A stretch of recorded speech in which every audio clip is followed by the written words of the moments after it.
कि महिलाओं अपने अधिकारों का बहुत दुरुपयोग कर रही हैं, परिवार का नाश कर रही हैं। महिला उत्पीड़न तो अब ख़त्म हो गया, वो तो एक बहाना है पुरुषों का उत्पीड़न करने के लिए कि महिला अपने घर में, चाहे वो देहात का कोई एक बीहड़ में घर हो, चाहे वो शहरी इलाके में हो, चाहे गरीब का घर हो, चाहे संपन्न का घर हो, कहीं भी वो सुरक्षित नहीं है।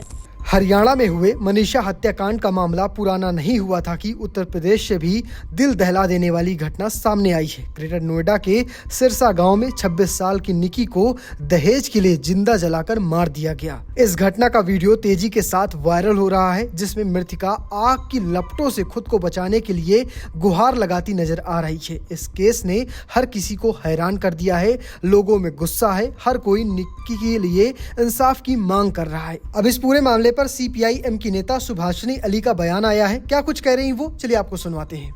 देखिए, ये ऐसा एक मामला है कि इसने हम लोग सबको एक तरफ तो हिला के रख दिया है, लेकिन इसके साथ साथ इसने एक बहुत बड़े झूठे प्रचार के अभियान को भी उन्हीं लपटों में जला के राख कर दिया है, जिसमें वो बेचारी महिला भी मरी।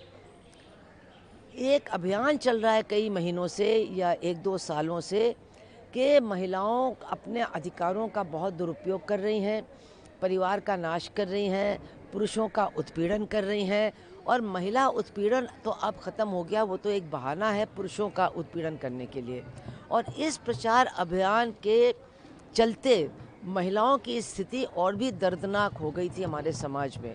अभी ये परसों की घटना जो है, जिसमें पूरे परिवार के सामने, बच्चों के सामने एक आदमी ने अपनी पत्नी को मारा, उसके बालों से उसको घसीटा, उसके ऊपर तेल डाल करके उसको जला दिया और वो जलती हुई महिला घर से दौड़ती हुई निकली।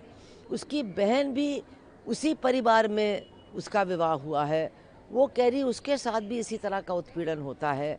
तो ये जो मामला है, इसने एक बार फिर पूरे देश के सामने ये सच्चाई रख दी है कि महिला अपने घर में, चाहे वो देहात का कोई एक बीहड़ में घर हो, चाहे वो शहरी इलाके में हो, चाहे गरीब का घर हो, चाहे संपन्न का घर हो, कहीं भी वो सुरक्षित नहीं है।